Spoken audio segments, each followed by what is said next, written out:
Yes, again, alright mga minamahal, Alicia nyo, nagbabalik muli para sa ating panibagong video. So, meron na naman pong maitim at masamang binabalak. Oo, yes, right, tama yung narinig ninyo.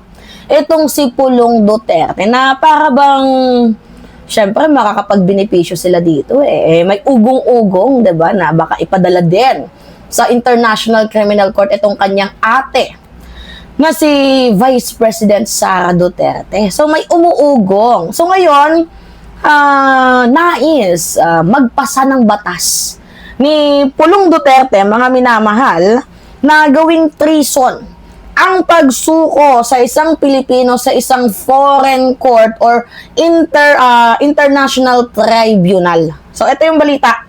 Sabi dito, Duterte's proposed bill making surrender of Filipino to foreign courts a crime. So, naghain ng panukalang batas, mga minamahal.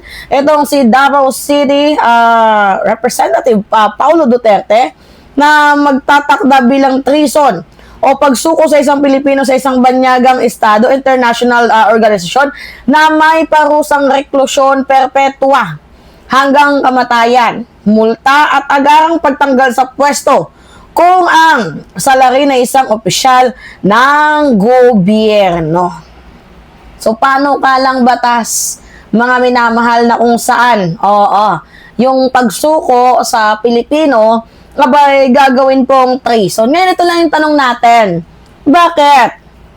Bakit ngayon lang? Na kung saan nagkakaroon kayo ng issue, bakit nung panahon ninyo hindi nyo to pinatupad? Para kanino nga ba itong batas na to? Para ba sa bayan? O para lamang sa iisang pamilyang nanginginig sa takot? Tanong lang. So ano nga ba itong panukalang batas na ito? So ayon sa ulat, ang panukalang batas na ito is ituturing daw na treason ang pakikipag-ugnayan o pagsuko sa foreign courts. Kunyari, si Sara sinurrender dahil siya po yung Oplantokhang o queen ng Davao Mafia. Sinurrender siya doon sa isang foreign court which is yung ICC. Abay yung mga kasapi ng nag-surrender sa kanya, abay kakasuhan ng treason. So may parusang reclusion perpetua hanggang kamatayan, and automatic daw po na tatanggalin sa pwesto kapag ang opisyal ng gobyerno. So parang sinisikil ni Paulo Duterte ang hustisya ng ating mamamayang Pilipino. Mga minamahal, treason, yan po yung pinakamabigat na krimen laban sa Estado. Pero ang tanong natin ulit dito, mga minamahal, kailan pa naging pagtataksil sa bayan ang pagharap ng hustisya? Sige nga, kayo nga yung sumagot, mga minamahal, kailan ba natin matatawag na isang pagtataksil? 'Di ba? Ang bansang gusto lang naman makalanghap, gusto lang naman maka-achieve, gusto lang naman makaranas, 'di ba? Makamit ang hustisya. Ang ICC, ang International Criminal Courts, hindi naman to basta-bastang imbento lang ng iisang bansa. Bahagi ito ng international law na pinirmahan at kinilala rin ng bansang Pilipinas noon. Abay, bakit hindi natin pag-usapan yung ating soberanya? Kapag ang ating soberanya isinuko sa isang banyaga, hindi ba pwedeng kasuhan din ng treason yon? Ano, Pulong? Kagaya ng ginawa ng ama mo di umano? Diba? Na may napapabalitang binentang Scarborough Shoal, ang West Philippine Sea. Gusto nga tayong gawing probinsya ng China. Bakit hindi yun yung pag-usapan natin? At saka ito nga yung pinagtataka ko, bakit ngayon ka lang nag-react? Diba? Bakit ngayon mo lang naisip to? Nung panahon ninyo, nagagawa ninyo lahat ng gusto nyo, 'di ba?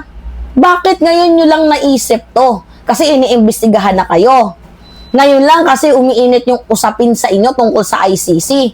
Habang paulit-ulit na binabanggit, 'di ba, ang posibleng pananagutan ng dating administrasyon, ikaw, ang kapatid mo, tatay mo, ngayon nyo lang naisip na isakatuparan itong batas na to?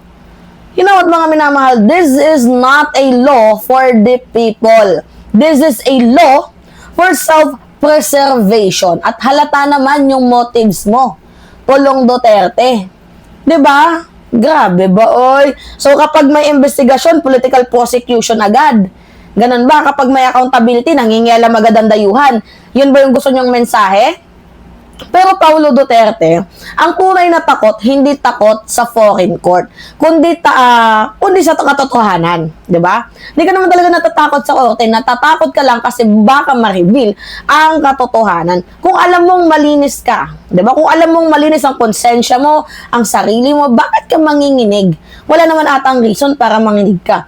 Kung sigurado kang wala kang kasalanan, ang iyong ama, ang iyong kapatid, bakit kailangan gumawa pa ng batas na para panangga sa issue ninyo? Alam ba ni Pulong na may posibleng pananagutan ka sa gagawin mo? Ha? Alam ba yan ni Pulong Duterte yon na may pananagutan ka sa batas din mismo? Dahil may mga testigong lumalabas, may mga dokumentong unti-unti nang nabubuo, may mga posibleng hindi lang isang tawang nadamay dito. Tandaan mo, baka mabanggit ka. 'Di ba? Kaya ba sila nag-shake, rattle, and roll na ngayon? Kaya ba sila nagmamadali? Ang batas, mga minamahal, hindi dapat ginagawa dahil sa takot. Ginagawa ito dapat para sa katarungan. O ngayon, gusto niyong iligtas si Sara Duterte. Bilang Vice President, oo, para naman to kay Sara. Bilang Vice President, nasaan ang boses mo para sa bayan? Bakit parang mas abala ka sa pagtatanggol sa pamilya mo kaysa sa paglilingkod sa mamamayang Pilipino? Maraming Pilipino nakakaramdam na parang nawawala ka na sa tamang pag-iisip. Hindi ito laban, mga minamahal, para sa soberanya. Ito ay laban para iligtas ang kapatid, ang ama at ang pamilya mo. Ganun ata yung ginagawa nyo. At kung ganito lang din, mga minamahal, ang klase ng liderato na meron tayo, pamilya muna bago bayan, delikado yan. 'Di ba?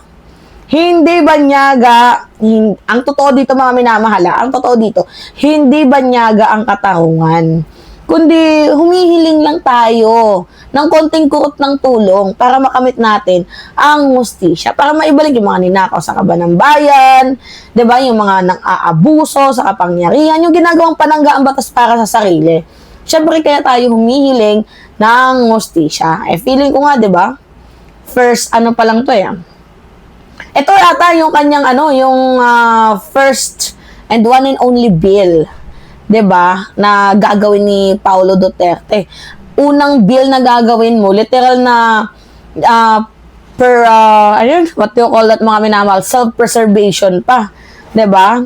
So anyway, I think mga minamahal, that bill won't survive in the first reading. Ano yan, babasura agad yan, 'di ba? Ay yung bill na to, sobrang malaking maitutulong nito sa kanilang pamilya, 'di ba? Again, mga minamahal, it's me again, Alicia nyo. Pahingi lang ako ng comments, likes, and share. And also, don't forget to click the subscribe, mga minamahal, and always hit notification bell para lagi kayong na-update sa mga video na ina-upload natin. Maraming salamat at ingat, mga kababayan.